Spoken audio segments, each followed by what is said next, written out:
2, 1. What is up, guys? It's your boy Andy Matrix. I am here with Dash Attack and Dante's Rant Room, baby. It is Saturday. It is 7 p.m. and we are ready to go. Oh man, we got some pretty cool stuff to talk about. And wait, hold on. Wait, sorry, I got my freaking volume here. Wait, darn it. Oh, Mandy, I thought you straightened that out. Anyway, Well, welcome everyone. All right, sorry about that. Yeah, so we got some pretty cool topics, and later today we're gonna have the anime guy, right? Yeah, I sent the link. Hopefully he joins us down the line. Yeah. All right, great. I love it. I absolutely love it. Man, so how you guys doing? How has been the YouTubing? Oh, by the way, Dash, I saw you playing Tears of the Kingdom. It looks great. Oh yeah, I love it so far. I'm still in the early game, but I haven't been able to play any more, but I'm hopefully gonna play some more tonight. Do you notice any difference between Call of the Wild, Breath of the Wild, and this one?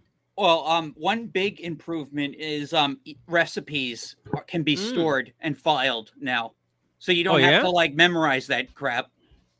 Oh yeah, I hated that. Yeah, so it has a lot of improvements, like getting rid of the Sheikah Slate abilities really does change a lot of how you transverse and navigate. Like getting rid of the Sheikah-verse, the Sheikah, the Sheikah Slate. All those abilities you get new abilities. Link has gets a bunch of new abilities, and that's they kind of replace the Sheikah Slate. Oh, okay. Wow. Yeah, so all those the bombs, you have to now find plant bombs. Oh. Like in the old games, except you can store them now. Oh, okay. Yeah, I mean I love Breath of the Wild. I beat the game like twice, and I was thinking of getting, because I don't have a Nintendo Switch right now. Yeah, you said you sold yours. Yeah, I actually sold it, and I was thinking of waiting until the next one comes out before I buy a new one, because the next Nintendo gen console is just around the corner. Oh yeah, we have the next gen. Worst kept secret available. They've already I did a video about it. That basically it's there. They're just not confirming it because they want to keep selling more Switches. Yeah, I mean they know. I mean, the Nintendo knows that Nintendo Switch is absolutely a gold mine, especially if you love RPGs and shit. It is a gold mine, and it's sold more than the PlayStation 4. Almost, I think, 150 million. Yeah, and so, it just show you don't need ultra powerful hardware to sell graphics. A system. It's all about games, baby. It's all about games.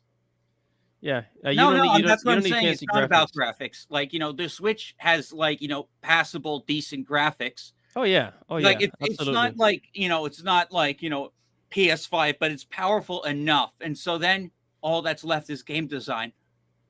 Yeah, that's why I loved it. I mean, they have so many great games, but I am waiting for the next console, the next Nintendo Switch 2 or whatever they're gonna call it. Yeah, and hopefully it has backwards compatibility. Oh, so that everyone can carry their libraries. Yeah, but the thing is, I've just been waiting to play Final Fantasy 16. Oh yeah, man, I am so pumped. Yeah, I saw this funny meme on Twitter of Tears of the Kingdom and Final Fantasy 16 fighting in some anime, and the buildings are getting destroyed. Oh yeah, yeah, it was a great meme. Yeah, and I was saving money to buy a PlayStation 5 for it. And it is now that it's easier to find a PlayStation 5. And all right, and also you guys asked me to, wasn't it, put that Lady D on the thumbnail? Are you guys gonna talk about Resident Evil at all? What's happening with that? Oh yeah, so a script writer or someone who worked on Resident Evil 5 kind of just Dumbledored this character. Dumbledore, retroactively made her gay. Oh. Yeah, so I'm guessing you haven't played Resident Evil 8. I'm not a big fan of it. But I know about it because I have friends that play it. Yeah, well, But people went crazy over this character, and she became like the focus of Capcom's marketing because of how like all the horny memes. Oh yeah. Yeah, I mean, I don't really like. I mean, I don't see. I don't know. I don't really find her that well, like interesting. I don't But know. People are like, "Oh no, she's chasing me around the castle, and she's going to kill me." Oh no, like like there was like mommy. There were all these like mommy memes about her, like and milfs. and Capcom played into it like hard. She became like the focus, even though she dies really early in the game. Yeah, Dante, you play Resident Evil, right? Yeah, I didn't play much of 8, but I know what he's talking about. The character, I don't think Capcom didn't come out to say she was actually a lesbian or whatever. Oh no, But no, this is just some it's like guy rogue employee like saying it. But yeah, it's like some employer's headcanon, like, oh, she's gonna be this, and people are starting to believe it, which is bad because well, yeah, well, they do that with a lot of things. Like I think like wasn't it like the whole trans Samus thing? Remember right, that? yeah, exactly. It was like, so when an employee starts to say stuff like that, people start to believe it, and when Capcom denies it, people go into a frenzy. It's like, oh, I thought she was supposed to be gay. Like, well, I mean, Capcom never said it. I mean, it'd be a point. Like she is canonically a misandrist. She hates men. She does that. Of course, she hates men. Of course. Well, she's a vampire. Yeah. Yeah. So Oh like, man. but yeah, like stupid man thing she'll say sometimes when she's chasing you. Oh wow. Yeah. Yeah. All right, guys. Well, let's go ahead and get this started, baby. And one of the first stories that I wanted to start with was this MTV. Hold on. Paramount shutting down MTV. The reason I was not thinking of like making a video or like talking about it because we're mainly geek culture, Yeah, but I'm not really MTV types. Yeah, I don't know much about that. I do know MTV's kind of like lost its purpose a long time ago. Like where they were a music video channel, and then they just started like playing like dramas and shows and stuff. yeah, no, of course. The reason why I wanted to talk about it is because the first time I watched Samurai Champloo, it actually came out on MTV. It played on MTV and a couple of other anime. They actually have some anime on MTV. And also anime on MTV. Yeah, I mean it wasn't like Cartoon Network that will play it like for hours. It was just like they'll play some anime like in one session. It was rare, but they played it sometimes. Surprisingly, they played some anime. It was like very selective anime, like Samurai Champloo, anything that had to do with like hip hop, right? Ah, so they had like Eon Flux on it too at some point. Yes, Eon Flux. I remember that. So Paramount, by the way, guys, correct me if I'm wrong, but Paramount owns MTV and Nickelodeon. Oh yeah, they're all owned by Viacom, CBS. Yeah, Mhm. Viacom, CBS, right? So they shut down MTV, right? And Showtime Entertainment. Hold on a second. It says layoffs will be hitting 25% of employees across Showtime, MTV's, right? But in one of the reasons is. Wait, I'm sorry, guys. One of the reasons is that MTV they've actually have not been like a music channel ever since like 2008. Yeah, Like for a I think long time. yeah, It like lost after yeah, go ahead. it lost its purpose a long time ago. I think the only thing like relevant that's come out of MTV was that like Scream TV series that was kind of a semi hit. Oh yeah, I remember that. Yeah, so the year 2008 was a curse year because that's when the economic collapse happened, the recession. I just got out of high school during that time, and I remember that's the year when Cartoon Network just went down hills. That's MTV just went down hills. A lot of things went down hills. Not just the economy, but it just kind of brings me back. And I just think that. Yeah, with the second, with another writer's strike. Yeah, and there was a writer's strike during that year too. And now, fast forward to now, we have another writer's strike. So it just kind of gave me this nostalgia. This nostalgia, like, wait, we are reliving this whole thing. And we just came, I think we're still in a recession, right? Yeah. Yes. Yeah, we're definitely in a recession. I hear like they keep changing the definition of what a recession is in order to like say that we're not in a recession, but we are definitely in a recession. Food is going up, everything's going up, travel is way more expensive. It's a recession. Yeah, it's inflation and all that. But yeah, it just gave me nostalgia, and I just felt like I was right back there in 2008 when all this stuff happened. Well, I mean, like, with how expensive everything is, like a lot of these entertainment companies are feeling it, and cable is a dying like thing. So Showtime was kind of already kind of like a streaming service of sorts. So like Paramount's put a lot of branding into like Paramount Plus. So like like getting a little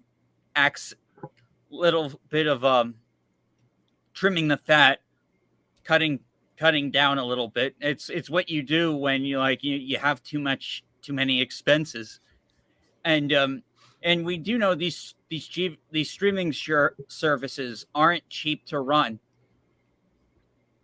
Yeah, and that is absolutely true. And also, I think it was Vivo that put MTV out of business because Vivo was doing something that MTV wasn't.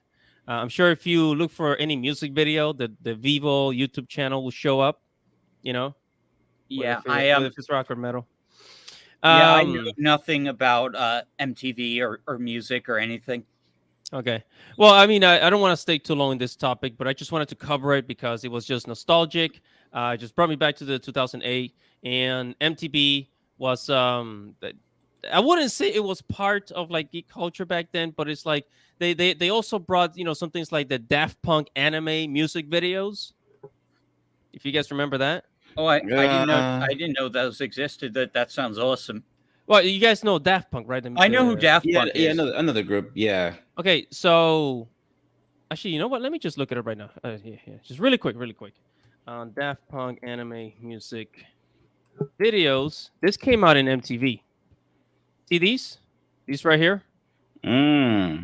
So this is back then in MTV. Like Daft Punk, I think they were one of the first musical groups that made an anime music video. Right, and the story it's a pretty cool story. It's like there's like a music band, right? They're like in another planet, and then like the music industry here on Earth, they go to that planet, they capture them, bring them back, and there's this whole really cool story along with the music, like the tracks actually it fits. So it's kind of like a rock opera. I guess so, but it's Daft Punk. So, but it's just so cool, man. It's just so cool.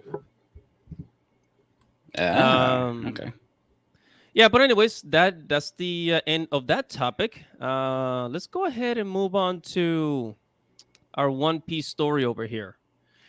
So, I do you guys watch Clownfish TV? Yes. Yeah. Yes, I Okay, do. so Clownfish TV, they said that a lot of people, remember, if we go, what they were saying is that if you go back to Dragon Ball Evolution, the live action, that we were told that it had a high budget, right? That it was a high budget movie, $100 million. And then we found out that it was $30 million. And I'm like, okay, yeah, that's kind of true. And then we were told that Akira Toriyama, the creator, was going to be involved in the Dragon Ball Evolution movie. And then we found out that no, he in fact was not involved. Right, so they told us one thing, but then the exact opposite was happening. Right now, here is saying that Eiichiro Oda, the creator of One Piece, is still involved in the One Piece live action movie. I don't think so. But I mean, the way it's going, I don't think he's involved in it. But it's saying One Piece creator updates fans on live action Netflix show. We won't launch until I am satisfied. Well, like, where's that source? Did he say this in an interview? This is coming from the rap. Yeah. So if he actually said it, then it's not like like I didn't actually hear like the Dragon Ball Evolution stuff. I just went to see it because it was Dragon Ball. Mm-hmm. And also, I heard that this show's only going to have 8 episodes, which But that's is Netflix. I mean, that's what It's Netflix gonna. does. I honestly not sure if it'll last 2 seasons at most, probably. You know, that's the life expectancy of most Netflix shows. Yeah. They're lucky to even get a second season sometimes. Yeah, I mean, that's Cowboy Bebop live action part 2. that's same case. It only lasted 3 weeks until Netflix decided no season 2. So like, you know, they've already had a pilot and they're redoing it because they tried to cram too much backstory. They tried to introduce all the characters in one episode, and they just crammed too much backstory into it. Yeah. Oh man. But even if Oda is involved in the live action, why do I get the feeling that it's still going to suck? Well, yeah, well, because you can be involved and it can like even try to be as faithful as it want, but if like the pieces don't line up and like, you know, it's gonna miss like story beats. Like for one, like One Piece is too big of a beast to be adapting to live action. It's not even finished. Like, you know, it's a treasure hunt story that hasn't ended. And so now like you're starting a live action version, which means it's going to have the promise of finding the treasure, which still hasn't been found in the actual source material. So unless they jump ahead and find the treasure before the actual One Piece manga does. I'm not a One Piece fan. I'm not the biggest One Piece fan, but okay, so the One Piece is supposed to be a treasure that like some guy locked away. They're still looking for it, right? Yeah. So what's it gonna take for them to find it? Because 1,000 episodes searching for treasure, are they really searching for treasure, or is it just, or are they just kind of like it? Is there like a lot of filler? But you know, One Piece fans, please comment on the chat. Tell me, because that's one of the reasons why I kind of didn't want to watch One Piece. The reason why people like it is because it's not about like it's not about the destination; it's about the journey, I guess. But I think at some point you gotta get to the destination. That's one of the reasons why I haven't, you know, why I keep like, you know, losing interest with JoJo's Bizarre Adventure Part 3, even though everyone says it's the bestest part. It's because the nonstop travel. It's just get to Egypt already. Fight Dio. Yeah, man. So, and again, one thing that I will say about the live action is that they've actually made a better decision of making it into a series rather into a 2-hour movie, because, you know, you just can't tell a 2-hour movie. They're actually doing the same thing with Harry Potter. HBO's making a live action, live action. The HBO's making a TV series of Harry Potter. So yeah, they're gonna be able to cover so much more that the book did not cover, right? Yeah, like Ron's Quidditch. When Ron joined the Quidditch team, like they didn't really like cover that storyline. I remember that. Yeah, and there were other things, like when they went to the Chamber of Secrets, there was like more that happened. Yeah, and there was the St. Mongos where they actually found Gilderoy Lockhart, you know, who can't remember anything. Yeah, so there's a lot to cover. And so, you know, it was just a better decision. So, I mean, you know, in eight episodes, 1 hour each, will cover so much more than a 2-hour movie, right? Yeah, but how much can it really cover for like a show at 1,000 episodes? I just think this whole thing probably was a bad like idea. The first 2 seasons. I mean, which is still gonna leave, you know, a lot of emptiness. I think like the decision to make it like this was probably signed off by people that didn't know the source material other than that One Piece is a popular IP, so they didn't even know like the specifics. Like, wait, it's not finished. It's right. Like it's not finished. It's not even close to being finished. Oh yeah, you're pulling up my Twitter. Yeah, we can see your page. Oh wait, Jesus, hold on. Yeah, my bad. I was like, oh, okay. Yeah, it's not even close to being finished, and the anime is still ongoing. And I mean, can you imagine how they're gonna CGI those powers? It's going to be Oh, the stretchy thing? Even like Miss Yeah. Marvel had to even they changed the powers for Miss Marvel because Disney wasn't confident enough that they could do it without being cringe. Yeah. It's going to be very interesting to see whenever that happens. What's that guy's name from Fantastic Four? Mr. Fantastic. But there has not been a good Fantastic Four movie. Has there? I mean, I think the first one was pretty good. The first one. The second one was horrible. The first one was tolerable. Yeah, the second one killed the franchise, and then then the reboot happened. I mean, I didn't see that. I mean, I was working at a movie theater at the time, but I did see like the ending where he's like, I think I know what we're gonna call ourselves, and then title. That's literally how the movie ends. The reboot won't be spoken of ever again. That was such a horrid catastrophe of a fucking movie. I don't know what the hell they were thinking. Oh, the reboot? Oh yeah. That was. I'm lucky I never saw the full thing. I've actually never saw. I know Michael B. Jordan played the Torch. Yeah, he's Human Torch. That's all I remember, and I never watched the movie. Terrible movie. But Eiichiro Oda says it's gonna be part of the One Piece project.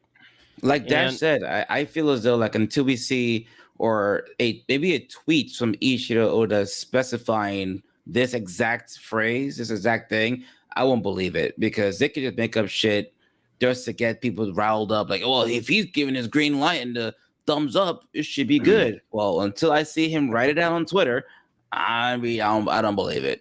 Well, I mean, I heard the same thing about the Naruto movie that's still like in development hell, but that Lionsgate technically still has the rights to make, that Kishimoto kind of like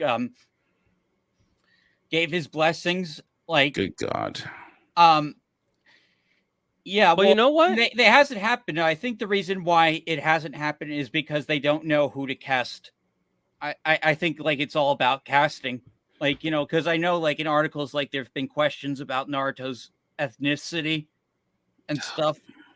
Oh, come on. That's not important. That's not important. Like, I know it's based on Japanese mythology, a lot of it. Naruto is blonde, right? But like, it's a fictional world, so you could have Asian people with blonde hair because it's fictional. Like I honestly, like the way I see it, the world of Naruto is like multiracial, and like including Konoha Village. But there are you could tell who's Asian. It's like Sasuke, definitely Asian. Kakashi, Asian. Rock Lee. I think he's ambiguous. I think he might. Not sure if Rock Lee's Asian. He might be. But I mean, Tsunade does not look Asian whatsoever. Naruto's mom just looks like a redhead. His dad just obviously looks. But I'm of this mind that they should just never make any more live action. Just let it go. I know, and I agree. But at least with Naruto, I think it can be done, but it has to be done by the right people. Like, and the one thing is, like, the one reason I've always wanted a Naruto live action is because there are so many people that don't take anything serious unless it's adapted to live action. Like, that is true, especially here in the West. Oh my God. Yeah, like people don't care about certain Marvel characters until they get like film debuts, and then like suddenly everyone's such a big fan. Yeah, I mean, nobody cared about Marvel. Nobody cared about to adapt Marvel and DC compared to manga, though. Marvel and DC is American; they can easily adapt those. But here's the thing: like even Japan has had a hard time adapting manga to live action. Like, look at Full Metal Alchemist. That should have been easy. Yeah. But I mean, we've done a lot of ninja movies. There's been a lot of ninja movies. It's just that with Naruto, like they can definitely build a Konoha village easily, right? It's very simple. Like, if they build different types of sets before, they can build a Konoha village. The problem with Naruto is the powers, like chakra. Yeah. And there's certain powers that they might be difficult to put on screen. Well, you can cut certain power, like some of the minor jutsus, out and just keep the core moves. Yeah. Because that's why I said, like, after Naruto Shippuden, it became really more and more fantasy. Oh yeah. Oh, don't get me. Like, the war arc is very, very like controversial. I've addressed this in a couple of my things like my President's Naruto video. I talk about like the power creep in the war arc. Yeah, like the the best thing about like the first like few before Shippuden is that Naruto was very martial arts. Like it was about deceiving your opponent, right? It was it was all about ninja techniques, right? Like the first time I saw like Naruto Sasuke and Sakura go against Sabuza, when Naruto turned himself into a Shuriken and then passed it on to Sasuke, they did that trick. Oh my god, that was beautiful. And then you go on to Shippuden. Shippuden is more like sorcery, like just is more magic. It's really more like Well, I don't I know. mean, It was less martial arts and more well, Pain magic and superpowers. It became more like Pain Dragon arc Ball. was when like Really? things got. I feel as though it kept the same pace in Yeah, well, it did. Shippuden It and wasn't until Naruto. the end. It wasn't until like the very last arc that stuff started to happen. It creeped in a little bit at the Pain arc, which is the best arc in Shippuden and possibly all of Naruto. But then when you got to the war arc and Madara came in, you have these giant ghosts. You have these giant ghosts. The Tsukuyomi. Mm-hmm. Yeah, I mean, I guess I Yeah, can see like, and that. then you have this literal god woman. Yeah, that's Oh, where I think that's where Kaguya? I think it got like superstitious in a way, but like I feel as though like the whole like the mutant powers, not just ninja moves, it wasn't major in Naruto, but it was definitely present there. You could definitely see things where like not just all about martial arts and stuff like that. Like you talking about Shippuden? No, the Naruto. Like in Naruto, I Well, mean Before they Shippuden. yeah. well, I mean, if you Well, yeah, read, that's what I'm if you saying. read the bottom one, like it actually was originally supposed to be just a Harry Potter knockoff. Yeah, Oh, with really? Was ninjas. it? Yeah, I had no idea. Yeah, Harry Potter is popular in Japan, and Kishimoto most likely took inspiration from it. He takes a lot of inspiration from like Disney and a lot of American stuff. Wow, I had no idea. Yeah. yeah, like it was supposed to be like a magic school, but I guess like he figured like, oh, that was going to be too much like Harry Potter, so he like made it more traditional Japanese. Yeah.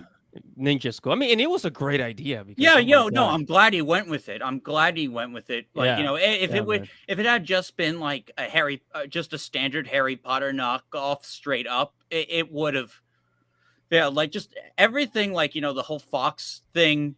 And then like Sasuke, like, the drama, the rivalry, like, and so many great villains. Yeah, so and yeah, like I was saying, Dante, that before Shippuden, Naruto was very martial arts based, and yes, they had like jutsus that were more like I guess magical, but it was very, very, very martial arts, a lot of ninja tricks, a lot of it was a lot of tactics, right? Just a lot of like martial arts tactics, fighting, and that's what I loved about Naruto. But then you go to Shippuden, then things it became more like Dragon Ball Z, just like these power scales. The war arc is when things really went Dragon Ball Z. Yeah. But other than that, Naruto was always the best part about Naruto. Like I think the best arc was the tuning exam.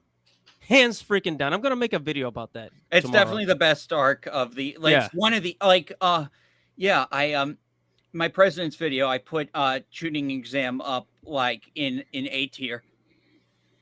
Yeah, it's the best arc in I think in the whole Naruto because I still think Pain is the Pain arc. Yeah. Oh yeah. I mean that one was dope. That one was dope. I mean in Shippuden, I would say. But all right. Anyways, I guess that's all I wanted to say.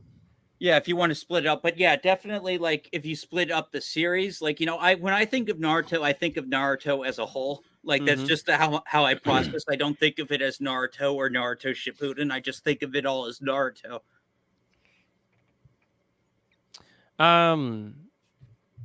Yeah, so we were gonna move on to another oh yeah, we wanted to cover the story about Nezuko. All right. Let's Hello, see. it is CBR. Of course, it's CBR. Can you guys see it? Yeah, of course it's CBR. Good old CBR. Nezuko. That's how you know, like the people that write these articles, they just don't know. They don't watch the anime. Wait, didn't we talk about this last week though? I don't think I'm not sure. Yeah, Did we? like we did We with. did. It came out in May 5th. The article. So So I thought yeah, that we probably didn't cover it. We just Yeah. you talked about last week. Oh crap! Yeah. Oh man, what the heck? Yeah, it was like a brief top discussion because we mentioned how this was a old CBR story that got recycled. Yeah, it got recycled because it must have been a very slow news week for good old CBR. So they're just like, I'm just gonna just recycle this story again, and that's what happened. Yeah, that they always like they always reuse their articles, right? And they tend to contradict themselves a lot. But that's what happened with the like one moment they're praising anime, then the next moment they're talking about like how it's anime is for incels and shit like that. yeah, I think no matter how much they praise, I think no matter how much they praise anime, they're always going to hate any form of fan service. Because that's what the article basically talks about. It talks about how much they don't like Nezuko's milkers being revealed as she ages up as she's supposed to in her demon form and her body. She's not a child, and she's being controlled by the demon that possessed her. I mean, I dropped Demon Slayer, because I guess I just I got impatient. I should have stuck with it. I know it has tons of fans, but I know the sister was possessed and she had that gag in her mouth, and so I don't know the demon that's possessing her, but I assume she's her own character, that demon. Mm-hmm. And so her having a fully developed body, stuff like this has happened before.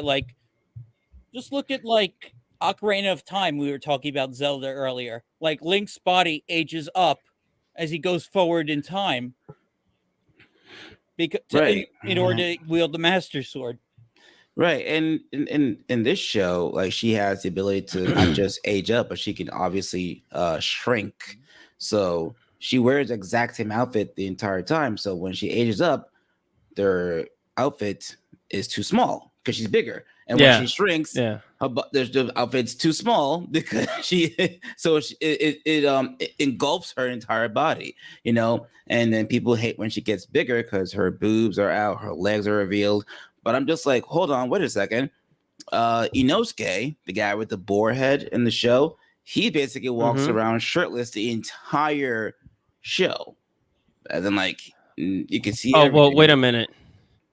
Yeah, but here's the thing about Inosuke is that a guy is showing his chest. I don't know if you understand about the agenda, right? But they kind of want you to see that. Right. It's like they want you to see that. Well, yeah. Well, it's a double standard. One's fine, one's not. One's they not think fine. Straight guys are offended by sexy men, and we're not. Exactly. We don't give a damn. Big bulky demon slayer guy, cool, and he's shirtless. All right, that's cool. Whatever. He's also badass. Cool, even better. Guys don't give a shit. Armstrong from Full Metal Alchemist, he was always shirtless. I think that was a running joke in that series, was how he would never keep his shirt on. Exactly. He was a muscle-bound colonel or whatever. He was always ripping out of his clothes and shit, and no one gave a damn because he was just badass. No one gave a shit, But Nezuko shows a little bit of freaking cleavage, and then all of a sudden the world must burn. Come on, guys. It's just it's outrage farming. Because she's CBR female. gets it. It's CBR. All these sites get their revenue from hate clicks. Yeah, that's true. Yeah, and the sad part about it is people actually read these articles and actually believe it's oh my god, it's true. Nezuko is showing her titties. Oh my god, bro. I don't know any of these people that say oh yeah, I love reading CBR and IGN like articles. Like nobody. I mean, IGN fell off hard. They did. Yeah, they're at this point irrelevant, but not as bad as Kotaku. Oh yeah, no, yeah, like they're way. I mean, it's like it's funny. Like as bad as IGN is, they're still like the lesser evil than like some of these other gaming rags. Oh yeah. Oh yeah. Oh, hold on a second. Wasn't IGN just like GameSpot? Wasn't IGN like one of those websites where you will like Google like how to like a walkthrough, like a gaming walkthrough, like how to find this item in Final Fantasy? They had like, that too. It's also a news site. Yeah, they had that for a while. I don't know what happened to that. They stopped doing the thing people follow them for. Like, hey, I followed you guys for how-to videos, how to follow this, how to find that. IGN had their own forums and like and stuff in addition to their news. Wow. Yeah, IGN fell off hard. That's crazy. But yeah, this Nezuko story is recycled. Though I've been watching Demon Slayer and it's I mean it's dope. They Yeah, Demon Slayer is great. I actually really enjoy that show. I actually got to catch up on that later, maybe tomorrow or something. But it's a really we're on good show. season 3.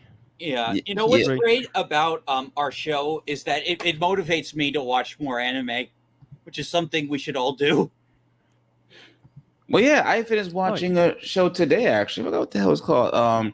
Reincarnated something exorcist. The strongest exorcist gets reincarnated again, something like that. Oh, it's another like crazy isekai with a weird title. Yeah, with a super powered person who can't be defeated kind of thing, which is like, I don't mind isekais, they're great. Oh yeah, I just started watching Eminence of Shadow. Like you said, I know you really liked it, so I've seen the first 2 episodes, and I can already tell this guy's giving me sort of online vibes with his overpoweredness. Yeah, he is freaking beastly, man. Yeah, the show is good. I give it a 4 out of 5. I could probably, I might look past it. I gave Ainz a pass because he's a villain, sort of. Ainz from Overlord? Oh yeah, like I gave Ainz a pass. Like, you know, one of the reasons why I hate Sword Art Online is because the main character is a Gary Stu. And so, but now this is a story where a Gary Stu? Yeah, like a Mary Sue. It's a male Mary Sue. Yeah. Yeah, I was talking about that with the anime guy. We were live around 12 o'clock today. We were talking about Demon Slayer and whatnot. It was a pretty good conversation. Yeah. For a good isekai, try Magic Knight Ray Earth. Magic Knight Ray Earth. Okay. Where's my list? I gotta add that to my list now before I forget. Right. By the way, is the anime guy gonna join us? I sent him the link. He said he would try to stop by, but he told me he would be. So hopefully he does. We had a great live earlier. We were talking a lot about the industry, anime industry, manga industry, the gaming industry, how it's changed, and how it's being affected by Western society and Western culture and stuff like that. Of course it is. And it was it was mostly anime topics, Q&As and stuff like that. Actually, it was a pretty good. And I was also live yesterday. I meant to invite you guys, but it was like last minute. Now I'm pretty sure you guys were not probably going to be awake anyway. But I was like at 10 o'clock, and we were talking in about the morning. Last night, 10 o'clock last night. Yeah. Okay. And actually was a pretty good turnout. Sorry, late video. But we were basically in the chat talking about the American influence in Japan, which I'm surprised you didn't cover that already, Andy, because you're big on Japanese culture and stuff like that. I saw parts of your I have video. some plans. I saw parts of your video. Like you're talking about that ambassador that's trying to push LGBT stuff in Japan. Yes, that's what I was talking about yesterday, and it did pretty well.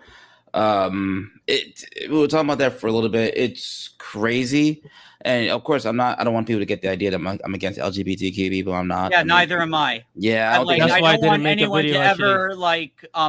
That's honestly why I'm not even going to make make a video about it, but I have like expressed my opinions on Twitter that yeah, like basically that the current administration is playing interventionism with our ally because they don't like their policy. And this is an ally that's also going through a birth decline.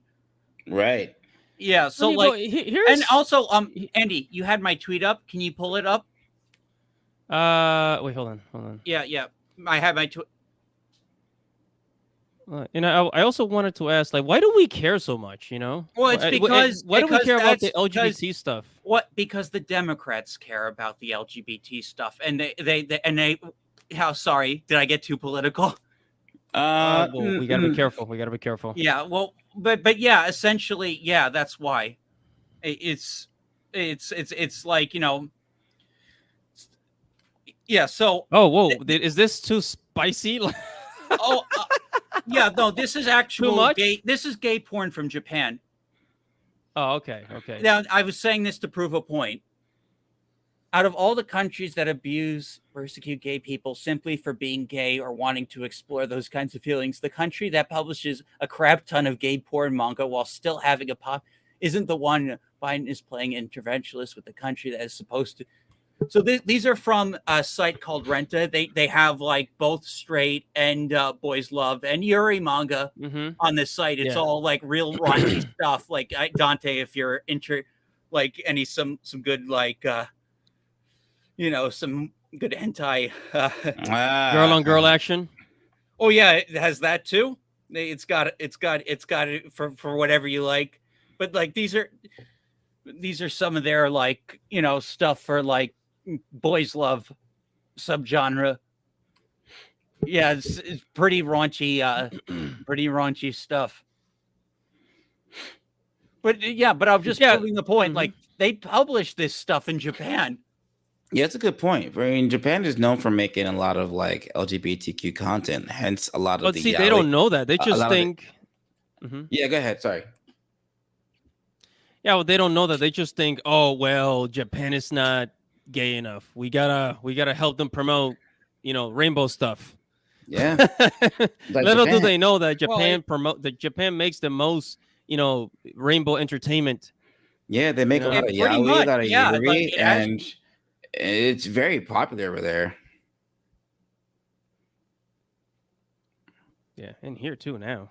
Well, yeah, especially over here. Yeah, like there's a reason why they're translating these manga and selling them online. That people want to read it. Yeah, there's a market for it.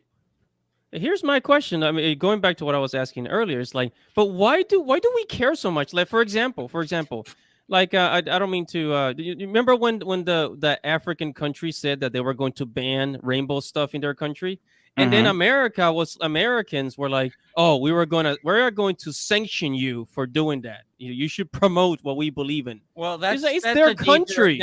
That's a deeper conversation. It's what you're saying is right? It's called interventionism. It's something like old Republicans, like Bush era Republicans used to do. Like if we don't like where America tries to impose its political ideals onto other countries and westernize them. It's something that we've been doing for like almost a century, but it's like a way deeper political conversation than this channel is. I was just in that as an example.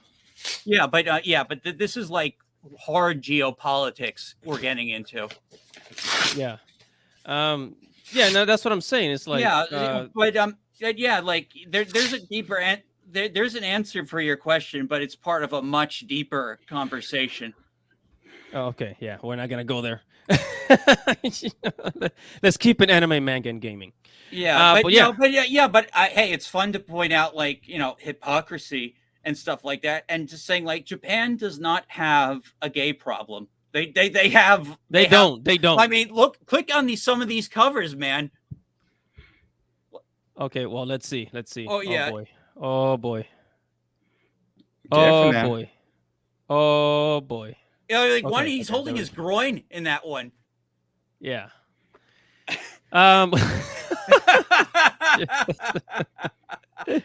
This is what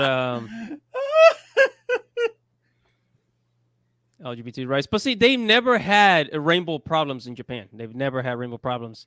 As a matter of fact, people are pretty open in Japan about it. The only thing is that rainbow marriages are not allowed.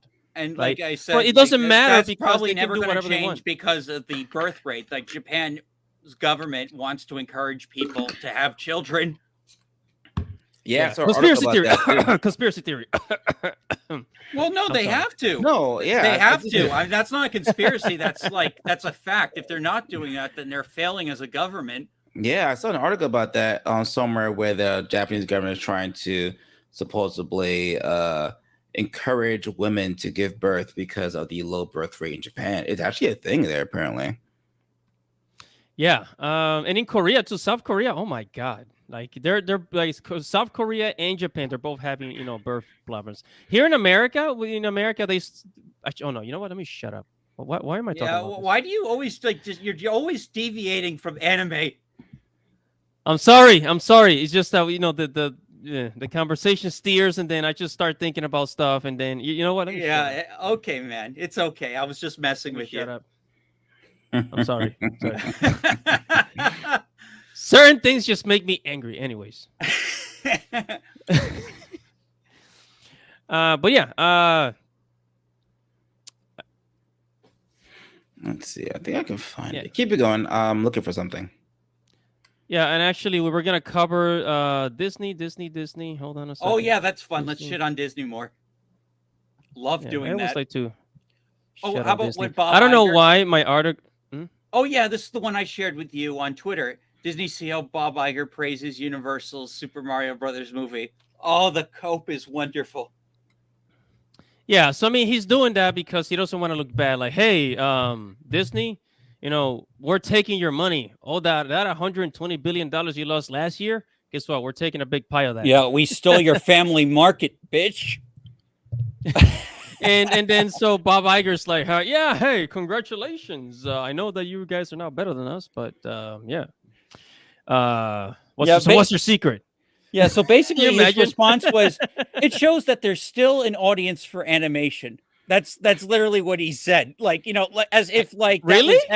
Yeah, like people don't want to see animated films. Chapek, it's kind of like the same thing Chapek was kind of saying. God. Like last year. Well, what Chapek said is that parents don't want to sit down and watch animation with their kids. That's what he said. And then Bob Iger, so you're saying he's like, oh well, people don't want to watch animation anymore. Man, that's horrible because then saying things like that will lead them to make decisions like, oh well, we should just start making live. Do you want to know why Disney doesn't make 2D animated movies anymore? Since 2008, there's a lot of reasons. Because Princess and the Frog bombed, and like they associated that with it being 2D animated. Because they didn't want to say that there wasn't a market for a Black Disney princess, so they blamed it on animation, and it sucks because it's actually a really good movie. Yeah, I'm serious. That movie bombed. Wow. It is a good movie, but yeah, like that. Princess and the Frog was the last 2D Disney animated movie, though maybe you can count Enchanted possibly because it has 2D elements in it. Enchanted's a good movie. You ever see Enchanted? That's what Anne Hathaway? Yeah, like most parts of it are in live action. Like it starts out like in a like almost like a parody of a Disney movie, and then it the girl goes into the real world. Okay, yeah, I remember. Yeah, I remember that one. Yeah, I hear they're making a cash grab sequel to that now too. That's ridiculous. Yeah, I know. Stop making all these pointless sequels. But Bob Iger is just that Disney's being run by people who don't understand animation, which is horrible because Disney it's an animation company. Yeah. So like at least they should they should take a drawing class. They should find a way or like put somebody that appreciates animation in order to run it. Yeah. Otherwise, it's gonna go downhill. But at this point, I don't think nobody cares. I think a lot of people are just kind of enjoying watching Disney burn at this point. Yeah, Illumination, DreamWorks, and Illumination are going to pick up the pieces, and Universal is just going to sit there and just watch Disney impale itself on the sword as they lose in the parks, as they lose in animation. It's actually like, it's the only reason people want Disney to burn is because we all love Disney, or at least what Disney used to be, and we hate seeing like this person that refuses to like change back. Like Disney needs help, and it's not seeking it. Yeah, well, because they think that they know everything. But I mean, it could easily be replaced, and it's already being replaced with things like the Nintendo movies coming up. What's that other one? I think DreamWorks is beating the crap out of Disney. Yeah, you gotta see The Last Wish, man. You gotta see it. Oh, I watched it. Oh yeah, what did you think of it? Oh my god, that was like, I know, crazy. Yeah, it was no anime right deep. That was it was freaking deep. It was anime level deep. Like I felt like I was watching like parts of was this written by like an anime writer or something? This is great. This is really good. I think it was Brandon, the anime guy, that said that parts of it they did some of the anime techniques with the animation. They did some anime techniques. Really? Yeah, like because those fight scenes, like that, especially that last one on the star, was like, oh my god, it was so fast. Wow, man. Yeah, it was anime level good. Like I look at Puss in Boots now as one of my favorite characters. Oh yeah, he went up on my list too. He went up on my list too, man. Especially after this movie. Like, it's so funny. Like he's been around like so long, and he's actually really good. Their version of Puss in Boots is really good. Yeah, I mean, I always like Puss in Boots since Shrek, because he debuted in Shrek. Yeah, but I've always liked him as a character. Just him being there. But like now, he's become like my absolute favorite from DreamWorks. Yeah, he actually goes back to visit Shrek in far, far away. Oh yeah, that was a not so subtle Shrek 5 tease. Yeah. And by the way, guys, I'm planning on watching Guardians of the Galaxy probably later today. Oh, cool! Enjoy that, man. It's good. I heard it's a good movie. Yeah, I heard good things about it so far. I can confirm it's a good movie. It's not woke hardly at all. Okay, because I saw that poster with the blue chick. Oh yeah. Well, apparently that was just the poster. Like they talked about it on Midnight's Edge. Yeah, I did a video like where the name of my video was "Where Did They Go?" Yeah, she looked like she has a dad bod or something. Yeah, like. Yeah, but no, she had a dad bod. Yeah, I think someone in marketing screwed that up. Yeah. Really oh man. No, Nebula is cool in this. She's got like nano machines. Now, yeah. Man, all the characters really like get like some really good highlights. But oh my god, like this movie's all about Rocket, right? Yeah, I had no idea. Oh yeah, like it's pretty much centers around Rocket's backstory. Ah.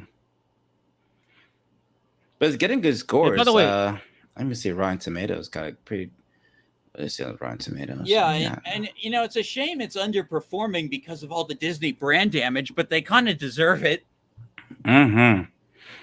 Yeah, Rotten Tomatoes gives it a pretty damn good score. 82% critics, 95% audience score. That's pretty damn good. I'm gonna share right now. Hold on.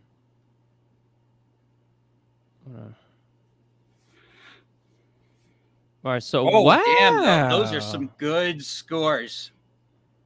Yeah, but if you think about it, Guardians of the Galaxy was always like one of the best, like films in the whole like MCU. Like Yeah, and it was and free of a it's lot of going to nonsense. remain that way because this is the final one. This is the last Guardians of the Galaxy movie. Good. Yeah, I it's love gonna end. Star-Lord. It ends strong. Like this is going to be. It's had better endings than Iron Man because people didn't like Iron Man 3. Thor has Love and Thunder and Dark World. People hate Dark World for some reason. I didn't mind Dark World. Yeah, I like Dark World. It wasn't bad. Dark World wasn't bad. It wasn't the best. Yeah, I didn't love it, but I didn't hate it either. I mean, it's no Winter Soldier, but like exactly. That's true. Winter Soldier. That's a great freaking movie right there. Yeah, that's a standout one though. Hands down, one of the better Marvel movies ever created was Winter Soldier. Oh yeah, Bucky and the Captain. Oh yeah. But yeah, I'm gonna go watch it tonight. Enjoy. And I'll report back. Because it's like I've been dodging. You know how many Disney movies, Marvel movies I've been dodging for like since 2020, 2021. I've been like I haven't watched like. Yeah, so the only ones that have gotten me were Spider-Man and Doctor Strange and this. Like I've avoided everything else. I didn't even watch Doctor Strange. I just went to watch Spider-Man Far From Home. Don't watch Doctor Strange. It's boring, and it has a lot of like subliminal messaging. Yeah, I didn't like Doctor Strange that much. I saw it in theaters, and I was not a fan. Yeah, and it was surprising because Doctor Strange is like one of the best characters. I like, even though he does have some moments, the movie is just so poorly structured, and there's just so many like boring moments in the movie that like it kind of like dulls out even the cool parts. Let's see. Yeah, I expected better. Honestly, I did. I mean, at this point, I don't know where they're going to take it the next movie because there's going to be a new one after this. That's for sure. A new Doctor Strange? Yeah, because the way it ended, it was like a cliffhanger or something. Yeah, I think they'll probably saving him for the next crossover. I'm not sure if they're going to have to rename that with the whole Jonathan Majors thing. Oh yeah, whatever came with that? Is he still playing Kang the Conqueror, or did he get fired? I think he's like, I mean, he's been dropped by everything else, and that Disney's really not like saying anything. Like it's looking really bad for Jonathan Majors. It's now like I guess that they're still trying to decide whether or not they want to replace Kang as a villain or just Oh boy. I mean, hopefully they keep him. I mean, I don't know if he's been proven guilty, it'd be hard for me to say, oh, fire him. And they kept Ezra Miller. Like I feel as though at this point, might as well keep Jonathan Majors. Oh, they love Ezra Miller. Ezra Miller's their hero. Yeah, but he also checks all the boxes too, so they're not gonna fire his ass. I gotta keep it 100, man. Jonathan Majors is just a regular straight black guy, so he's expendable. All right. By the way, weren't you guys gonna talk about Resident Evil? No, I didn't bring it up. I believe Dash brought that up in the Twitter chat. But well, he's gone. Yo, Dash. Probably having trouble. Yeah. Well, anyways, let's go ahead and keep it going.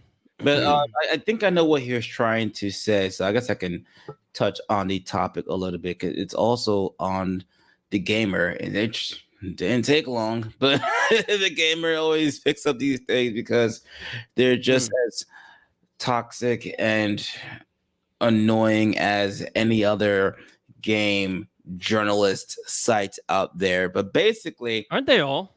Yeah, you're right. At this point, they're all. I'm just sick of these journalists. It seems like they're all that way. Like from Polygon, Kotaku, they're all just like. Yeah, they're just annoying. Like, so the whole gist is, I guess, from my understanding, someone who worked on the game Resident Evil 8, it's just not been confirmed by Capcom. at all, by the way. This is just a headcanon. But because it's someone who worked on the game, people are taking it as gospel. Like, oh, this guy worked on the game, so it must be true. That's what's really happening right now. So Lady Dimitress, I can't pronounce her name, is a massively tall vampire creature in Resident Evil 8, who I think she has 2 daughters, I think. I didn't play the game completely. But anyway, she's basically like the chick everyone wants to bang. Boys, girls, you name it. Whatever is in between that, I don't know. Don't get mad at me, guys, but I don't want to bang her. So let me see if I can pull this up here. Okay, I have it. You have the article. Is this lady here, right? I have the article here. Yeah, that's her. That's the chick I'm talking about. Yes. So I have the article pulled up on the Gamer, and it says honorable mention for Lady Dimitrescu, whatever. Says while her sexuality is never fully clarified, Resident Evil Village's Alcina Dimitress has become something of a queer icon in her own right. Wait, share the article. Okay, actually, no, I could do that. You're right. Hold on, let me get back here. Present, share screen, yes. Let's see if I can find it. All right. How's that? Is it working? How do we? Oh, yep. I see it. Resident Evil Village scriptwriter says Lady Dimitrescu. Yeah. Yes. Is gay. Yes. Remember, so it's not Capcom or the producer or whatever actually confirming. This is a script writer who has this headcanon of this character being gay. But you know how it is in modern day society. If even one irrelevant person says it's true, they're gonna run with this story till Capcom gives in and says, you know what? Hey, I mean, whatever. We don't care about this character. And by the way, I don't care if the person's gay or not. But it's the fact that why does it matter? You're playing a zombie game. She's basically an immortal, blood-sucking. Yeah, wait, she's a zombie. Why does it matter the orientation? Yeah, I don't care who she's fucking. I mean, when I played the game, I wasn't like, oh yes, she fucks men. I was just like, oh cool, bad guy. Let me go shoot her in the head real quick. That's my mentality. But apparently, this is a thing. So it's that the 9-foot-tall vampire aristocrat gained a huge amount of attention following her introduction in the teaser trailer for the 2021 survival horror game. And let's face it, you don't get called mother that many times without having some specific sapphic energy. What? No. All right. Excerpts from her various books and diaries suggest that she has little romantic interest in men. They didn't say she doesn't have it at all. Just has little interest in men, and talk about the women in her life as though they are Greek statues.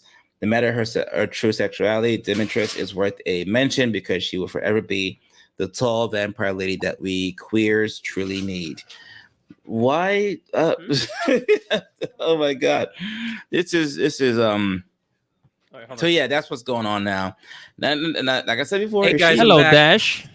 Oh yeah. So anyway, I want to talk. So what also makes this, I don't know how we got back on to Lady Dimitrescu, but one of the things that makes this like super irrelevant is the fact that one, like, you know, she has no like suitors, she hates men, and my avatar is frozen.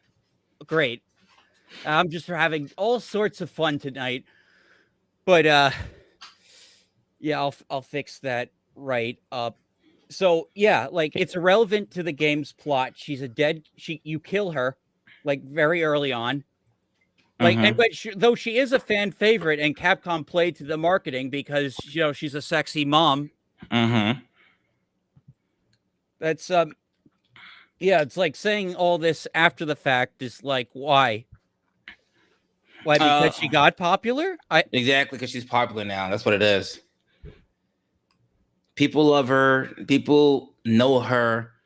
And now, just like Bayonetta, just like Link, just like any other character who's popular, they must be something that they probably are not. I don't say probably because at the end of the day, does anyone really care if this vampire chick is gay? No, no one cares. I said, I already mentioned why it's irrelevant. Even if she were gay, she wouldn't be romancing anyone in that village because, because of just how the village politics works, the power structure, the four lords. Mm-hmm. Exactly.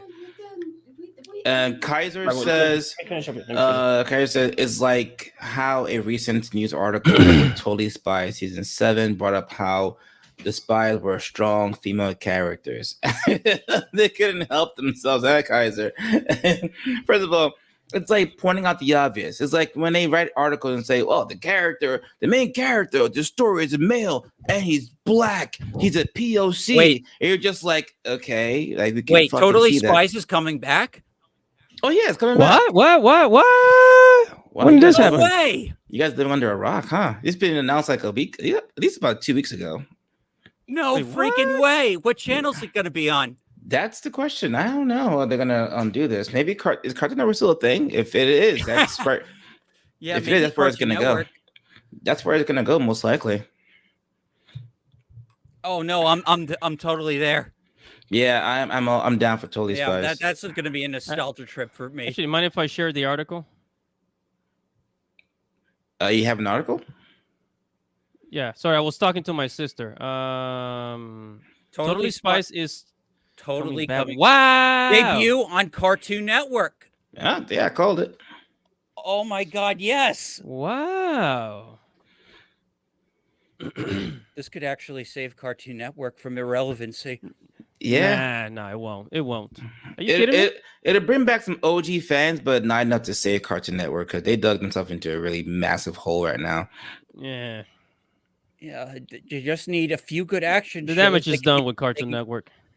Yeah, like making every show the same bland comedy. Seriously.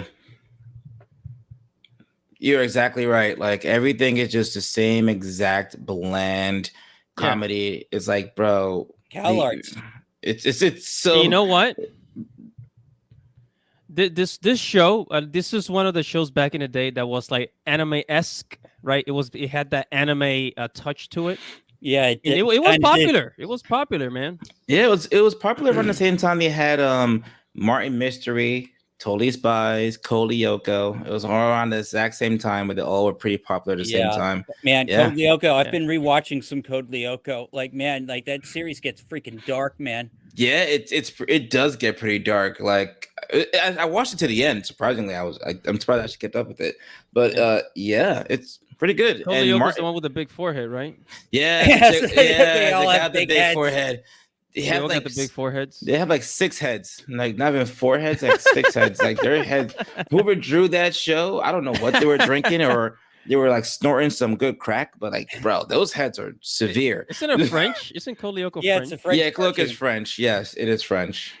Okay. But very heavily anime inspired, also though. Yeah, it definitely was heavily animated. It's like if you guys haven't seen Martin Mystery, because Martin Mystery does a crossover with Totally Spies. It's actually a pretty good show too. Oh yeah, because they were done by the same animation team. Yeah, exactly. It's a pretty good show. I saw like 1 episode of that, I think. I think it was discontinued, sadly. I don't know why it stopped. Yeah, like very quickly. Yeah, it didn't seem like so bad. There was like a little alien on a watch. Yeah, I really don't like I remember of it. Maybe they'll bring it back one day. Maybe. Man, like if this Totally Spy season 7 does well. Yeah. There's a lot of shows that I would like for them to bring back, like Thundar, right? I would like for them to bring back He-Man the right way. Bring back the original Thundercats, right? You know what show nobody talks about, and I'm surprised nobody does? Is Johnny Quest. Don't we have any shows?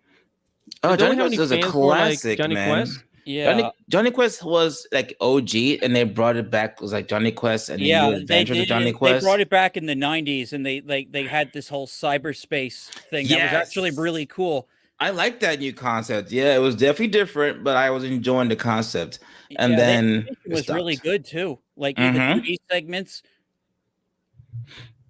Yeah, I mean, back then they weren't like they had creativity, and let's face it. I think the animation back then was not lazy. I feel like the animation now No, from it Cartoon wasn't. Network It wasn't. is supremely Oh freaking yeah, it's lazy. very budgeted. It's like, it's because it's cheap. They Yeah. do it because it's cheap.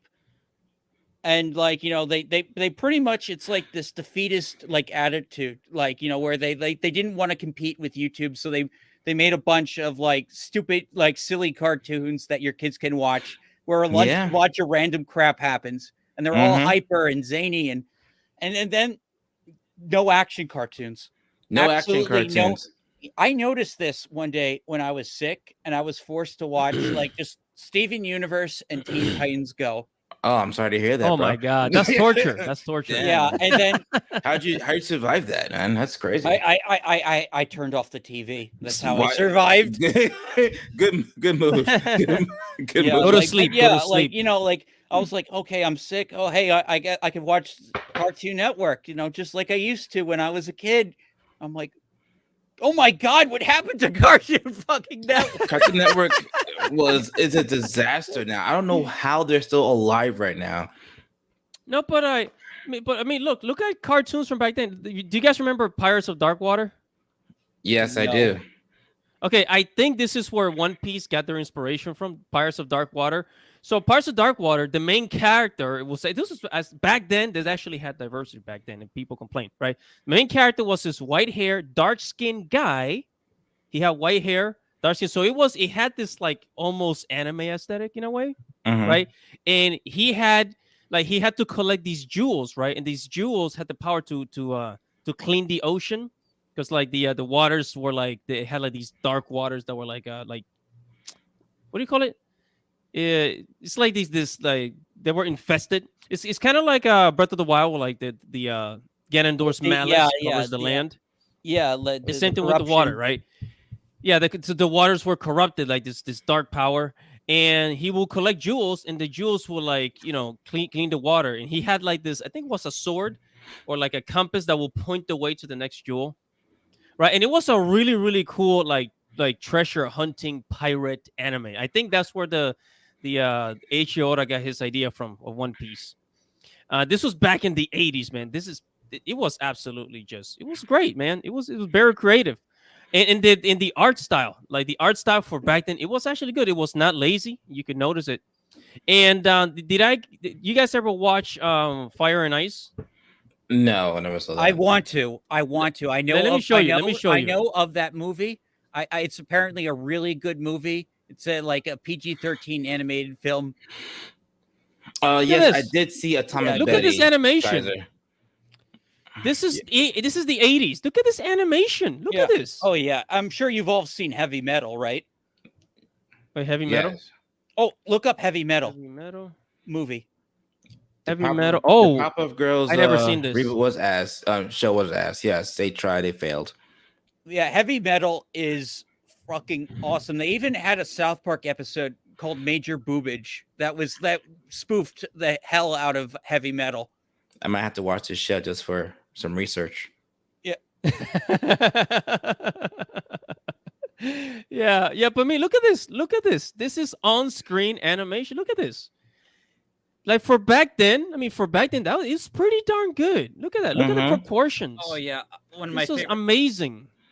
If you compare the cartoons from the 80s, like late 80s, 90s, most of the 90s, and compare it to the cartoons of now, it doesn't even compare. Like even just something as simple as comparing different iterations of Transformers, it got supremely freaking lazy the further we got. Like the Transformers of now, I wouldn't even compare it to Transformers Armada or something like that. Like it's just, I don't know what happened. I feel they have this like defeatist mentality that if it's over, whatever we make, they're gonna watch it regardless. So whatever, just make some nonsense and let them watch it. We don't care. And they wonder why no one wants to watch that crap anymore. Yeah, take a look at this, Johnny Quest. Look at this. This is back then. They have I'm sure, the like, Johnny what they Quest do pretty is good they'll probably just say Haji was like a stereotype or something that to dismiss him. Like, you know, that's what they do. Like, they'll say like, oh, there's something. Oh, these because he does something.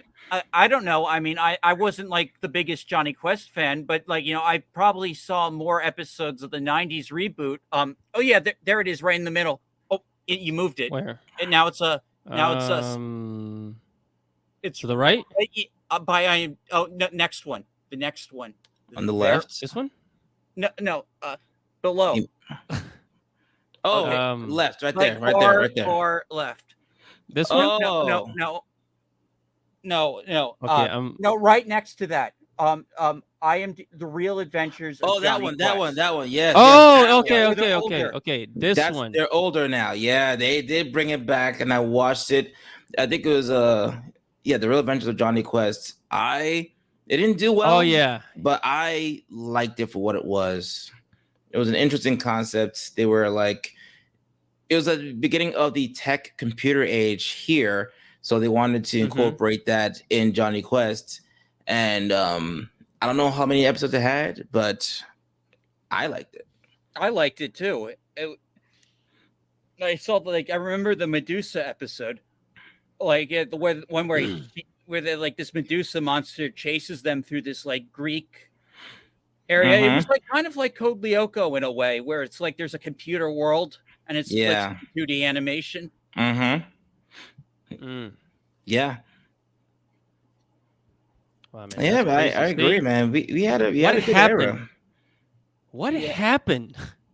Anime took over. Like, honestly, that's what happened. No, but here's the thing. Here's what people don't understand is that for the longest time,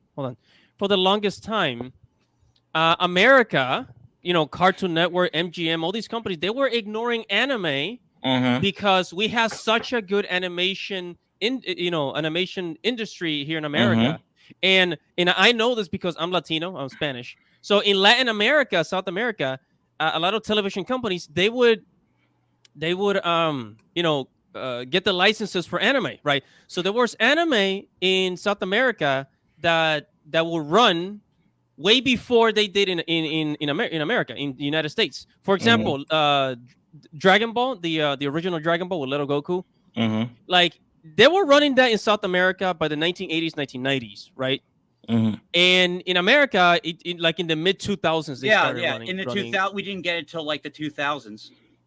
Yeah, so we got the Dragon Ball Z first, and then we got the one with Little Goku. The original Dragon Ball. That was us in America too. We only got so. Right, so in South America, they will license a whole bunch of anime because they were not producing animation. They didn't have the budget for that. But here in America, we had Cartoon Network, we had Disney, we had just a whole bunch. We had the Tex Avery, Chuck Jones, Disney, the Looney Tunes. We have we had just so many animation films and series. Yeah, and we did not need anime. So Americans will look down at anime. And if you think about it, that was back then. Yeah, now like we anime filled the void. Anime filled the void, and then sometimes you get the occasional good animated Netflix show, and then they make a lot of Cartoon Network knockoffs for the kids too. But sometimes you get a good anime aesthetic animated show on Netflix, but they don't produce them enough to really fill in that the way Cartoon Network did, so it doesn't factor in as a substitute. And if you think about it, we had a good run up until the early 2000s. We had Witch, Wings Club, Jackie Chan Adventures, Jackie Chan Adventure. Oh my God! Showdown. We had Lunatics. We had Ozzy and Drix. We had TMNT. And for a good while, they were competing. And the X-Men cartoons, the X-Men Evolution. And for a good while, America was competing with anime and doing a decent job because we had action cartoons that people wanted. Actual story arcs, deep story arcs.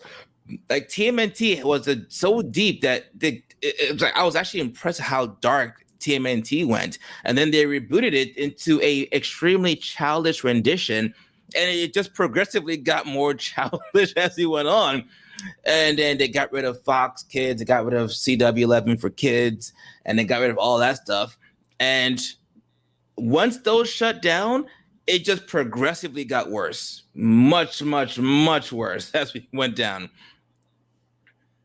Yeah, it's been very sad, and then that's kind of like why I think anime got so popular, is because like the market was still there. The companies just didn't want to produce. Exactly. Anime and now they're fills that wondering, void. And now they're wondering, like, how did we lose like all these people to Japan? Why did anime get so popular? It's because you didn't compete. Exactly. You were trying to compete. You're doing great, and then you just gave up. And that's what I'm saying. Like back then, America would actually look down at anime like, oh, that Japanese stuff, we don't need it. And that's cartoons. One of the reasons why. But yeah. And look, that's one of the reasons why it took so long for anime to rise up here in the West, right? Mm-hmm. In South America, anime was just, I used to watch Knights of the Zodiac in the 1990s, back in my home country before I came to America. Okay. Fast forward, and then America didn't get Knights of the Zodiac until mid 2000s. Oh yeah, I've been watching. I've been watching The Real Saint Seiya on Netflix, like the original, not that that CGI remake. Yeah, the CGI remake. Good show. Trash. Like that theme song rocks so hard. Hey Andy, could you do me a favor? Can you click on Vincent's comments so it can be on the screen? Can you do that? Do you think you guys think those shows were better than anime at the time? I'd have to like really compare. Honestly, in my opinion. Well, like here's the thing. Some of the dubbed anime had better soundtracks than their Japanese counterparts, like Sailor Moon and DBZ. Like, like you could say, like, maybe like certain things were done better, like, the censorship with Sailor Moon and stuff, but you can't say the soundtrack wasn't vastly superior. I think that's one angle Japan, even back in the day, did better at, was soundtrack. Now, I'm not saying like America didn't do well at some points. Like I still listen to Jackie Chan Adventure soundtrack. I listen to TMNT. I listen to freaking all that stuff. I do. But Japan, when it comes to soundtracks, opening and closing, the anime have been doing a great job for years. But if I'm going to say comparing it, it's hard to compare. I don't know if it's better. It's so different. It's so different. I've listened to the Japanese Sailor Moon transformation thing versus the Dick transformation theme, and like the Dick one is like has way more energy. Wait. What? You said the Dick one? Yeah, that was the name of the company that did the original Sailor Moon. DICK. Everyone makes fun of their name. Like that's been a running joke for years. But that's literally what it's called. It's Dick. Yeah, I know you're talking about. That's old school stuff. You're right. Yeah, they're actually the company that made Inspector Gadget. Yes. I don't think they were better. I think they were just like they were both good in their own way, to the point where I could enjoy both anime and I could enjoy cartoon. They brought something different to the table that was worth watching. You know what I mean? Okay. Yeah. Here's my take on it. Okay, so we all know as far as art style and as far as story, anime wins the gold, right? Mm-hmm. But however, American cartoons were still enjoyable. Mm-hmm. Look at Samurai Jack. Samurai Jack doesn't have the best art style. It has but its art style is good for telling the story. Mm-hmm. And people will still watch American animation, even if it doesn't look as good as anime, right? But so anime is still better, but so you can't really compare the two, right? But even if anime is better, people will still watch American cartoons. It's just that now they're not putting in the effort whatsoever. They don't want to. Mm-hmm. And I think there's still, even till this day here in the West, there's still a stigma that cartoons are for children. That He-Man Revelations could have been a great opportunity to bring all of that back, but they decided to do that nonsensical plot of making Tila the focus and killing off He-Man in the first episode. Yeah. And Scooby-Doo. And Velma. Yeah. And true. Velma. So and now they're not doing hand drawn. They're not hand drawn, not even by digital tablet. Like now it's just I think they're using Flash. They're using like Flash animation. Oh, It just makes it look stiff and ugly. Flash. Like they had been making My Little Pony Friendship is Magic, the one that got like super popular and started the Brony stuff. That was originally made in Flash up until they shut Flash down. Yeah, I mean, I took a Flash when I was in college. I took a Flash course, and man, I hated it. But God, what people were impressed is that they took Flash to it. That cartoon took Flash to its limits. So like My Little Pony Friendship is Magic was great, but every once in a while the fans would catch some animation errors. Like the infamous Derpy Hooves was born by one of them. Like there was a pony with a loose eye, and so the fans called that one Derpy Hooves. It was a background character, and then the animators actually started purposely adding that character with the loose eye thing. Like look up Derpy Hooves, and you'll see like this pony, like it was basically a fan creation. Like the fans made that character and named it. They even called it Derpy in an episode officially until some mom got offended, and then they had to edit it out. Okay, isn't that kind of yeah? I want to read this comment. I'm going to show it up here. So Genetic Kaiser says, I look back at when Omi was turned evil when it went full uber powerful water mode.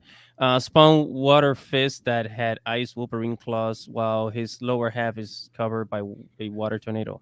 That show got dark, man. Is this X-Men? I think that's Shaolin Showdown. That's Shaolin Showdown. Okay. Remember? Okay, yeah. Shaolin Showdown, dude. But you see, that's what I'm saying. I used to love Shaolin Showdown. The art style wasn't that great, but I mean, they had like really these cool powers. They used these cool items, right? Yeah, it was a cool like treasure hunt. They'd find. We don't do that anymore. Episode that was like each treasure had a unique thing. Yeah, they had these battles full of these treasures that gave them powers. What was that called? Damn. Omi was voiced by Tara Strong. Yeah, she's awesome. Yeah. They had to do a Shaolin Showdown where like whoever the two people that found the item, they had to compete for the item. Yeah, that was the Shaolin Showdown. Yeah, like yeah. Oh, and what kind of like awesome villain name is Jack Spicer? That is an awesome name for a villain, even though he was like kind of like Spicer? A little bit of That was his name, wasn't it? Jack Spicer. Yeah, it was Jack Spicer. Yeah, it was Jack Spicer. You're right. All right, so we're almost to the end of the stream, but man, I think we got a little bit off topic talking about. Oh yeah, it was okay. That's fun. You're allowed to with these. No, we have fun. And I mean, because we were expecting the anime guy. So yeah, man. American cartoons. They where it happens. Everything. No, but it's all going to be replaced. It's all going to be replaced, and it's going to be replaced mostly by Eastern entertainment. And I keep telling people this, and it's already happening. It's like Disney. Is they're going to be out the door pretty soon. I mean, they're still going to exist, but they're not going to be the superpower that they used to be. They're going to shrink down. The endgame times are over for them, and it doesn't seem like they want another endgame at this point. Yeah, and I mean, I know there's DreamWorks, but as far as like 2D hand-drawn animation, America really isn't doing much. Now we're just kind of like outsourcing a lot of crap. Well, I mean, like if anyone's going to fund it, it would be Netflix, and like they're doing a lot of budget cuts like everyone else. So I mean, and they're very like they're going to get risk adverse, but a lot of times, like if you wanted to do Netflix was like all in on animation, but the thing is they have such a quality control problem with Netflix that like they would produce like some good stuff, but then like they'd cancel other good stuff, because they order too many shows sometimes. Yeah. Instead of just focusing and building on like one really good series. I want to bring this comment up here. Is by the unknown. It says, but Japan will be 100% political because of that corrupted-minded ambassador. If I already heard there's talks in the parliament of kicking that guy out. Mm-hmm. Yeah. There's already like they're already sick of him. Like they're gonna send him back to Biden. Good. Yeah, and they I should. freaking hope so. I love it. By the way, I didn't know that you could click on comments and bring them up on the screen. You know, I actually didn't know that. Yeah, I learned that last night when I was on live, and my first time ever. We should have been doing this a long time ago. Yeah, you guys should watch Midnight's Edge more. Like, you know, they do these types of shows all the time. Yeah, because I was watching Brandon's live, and I was like, "How did you do that?" So some guy commented on my video yesterday, and I clicked it. I was like, "Oh shit, that's how that works. Cool." I started doing it yesterday. It's a pretty cool feature. Yeah, man. But yeah, American cartoons, man, they had a chance to do the right. We had it so good. We had it good, we man. had it so good, man. You know, we had quality cartoons growing up, and to see what we have now, it's just an embarrassment. I don't care what anyone says. And you know what? I'm jealous of Japan, really. I really am. Yeah. Yeah. No, I wish I was, be able to live in Japan. And you know what?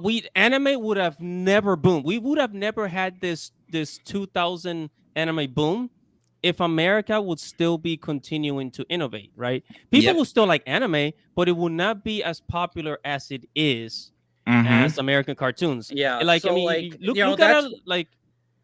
That's why, like, they started like having American anime, where they started like making like American animated cartoons, and they just call them anime because the word cartoon has become so dirty because of what counts as a cartoon these days. Yeah, so the cartoon anime. So like we might see the rise of like more Western anime. We might see more Western anime. But like, you know, if they're good, I'll welcome it. But you know, it's got to be good. You have to earn my approval. You can't just. Yeah, oh yeah. But I mean, if you're talking about like Disney, oh no, Disney's fucking lost. Like they're not. The only thing they know how to do is like, oh, we'll just buy an anime studio. That, you know, because that's all they know how to do. That's what I was saying. They don't know how to make anymore. That's what I was gonna say. I mean, they can't make a Gargoyles or even an American Dragon for that matter. What were you saying, Andy?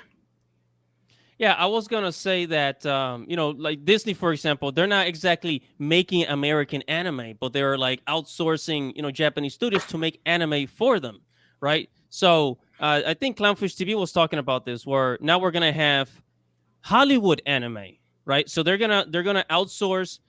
They're going to hire Japanese studios to make anime for them.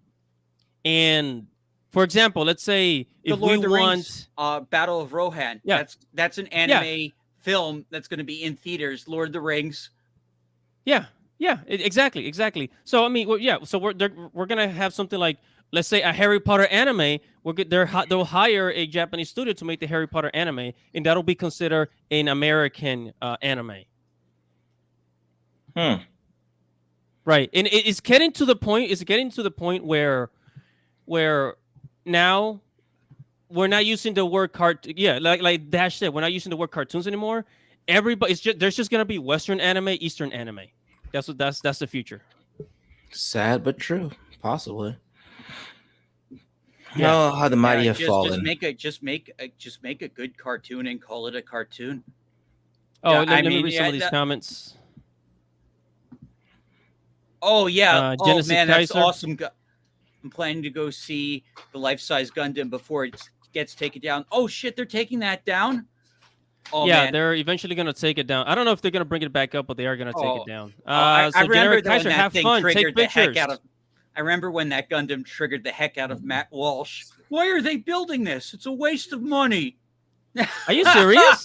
Yeah, that's how I Matt knew. Walsh? Matt Walsh, yeah, he hates the live action Gundam because he doesn't understand it.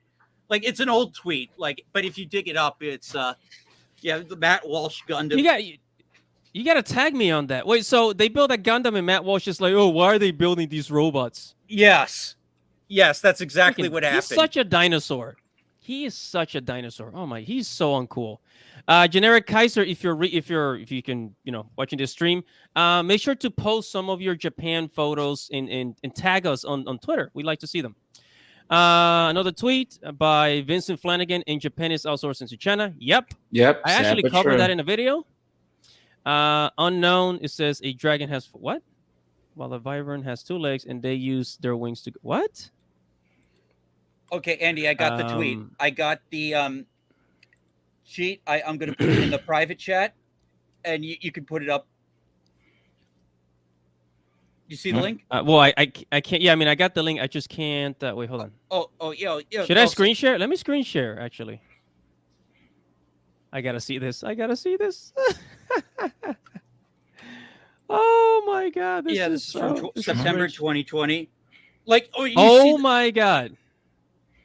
Said this may be the most spectacular waste of money in human history. No, it's not. No, this is advancement. Cool. You dumbass. Like, this is culture. This guy is such a dinosaur. Americans build statues every day about shit no one cares about. He doesn't say a word. Japan builds a moving robot, and now it's a waste of fucking money. Matt Walsh, suck a dick. Did you guys see that? Yeah, did you guys see that giant dick statue in New York that they built? There's a giant dick statue in New York? I had no idea. It looks like a giant dick. I don't know, man. Like, but yeah, Michael just needs to stop with the nonsense. Like, he's doing too much. Like, dude, there are a ton of useless statues in this country right now, and he hasn't said a word about that. Japan literally makes a moving robot, and it's a waste of freaking money. Matt Walsh, I swear to God, he hates pop culture. He hates like anything that isn't like, I don't know, maybe a Garfield comic book strip or something. Garfield. Wow. But you know what? In the Daily Wire, they're supposed to be making content, for people, like mainly children. Mainly children's content. Gina. That's why they hired Gina. Didn't they make a superhero movie not too long ago? Yeah, it was all right. It wasn't the best. I watched it, and it's called The Hyperions. It was not the best. It was all right, like a 6 out of 10.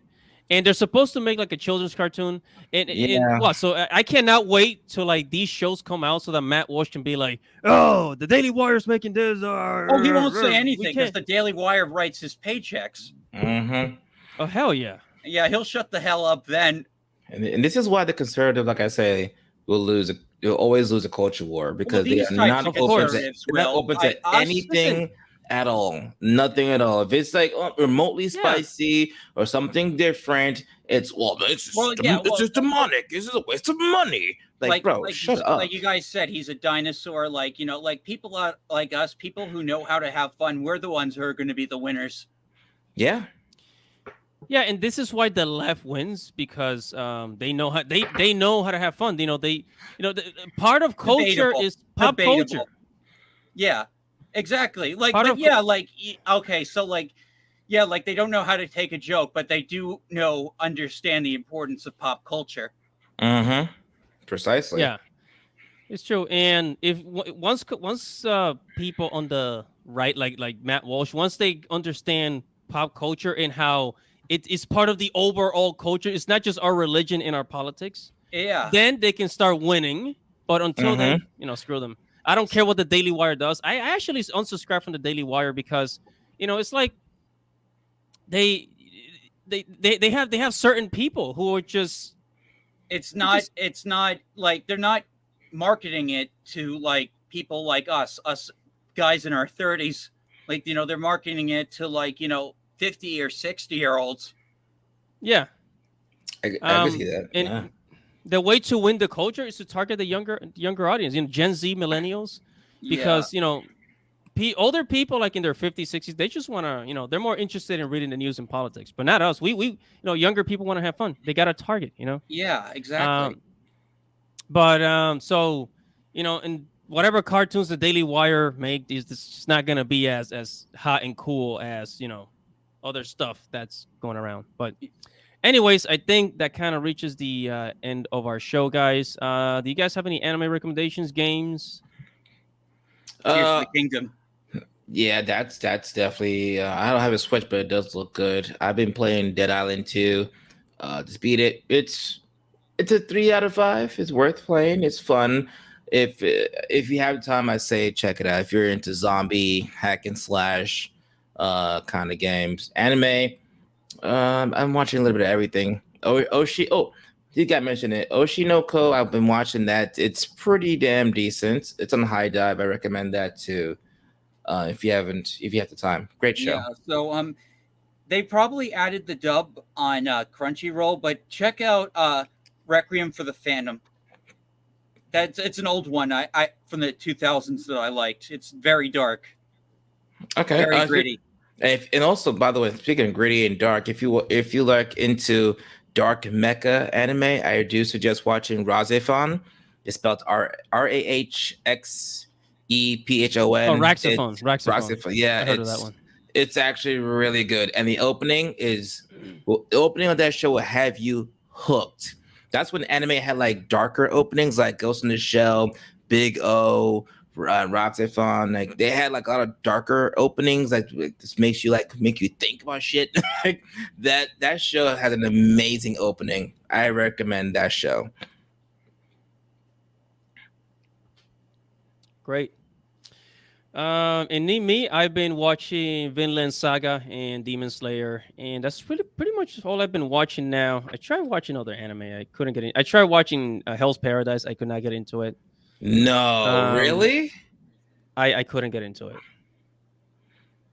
Oh, sorry, wow. guys. Sorry, Sun Tzu. You're a little. We're just about wrapping up. Wow, that show.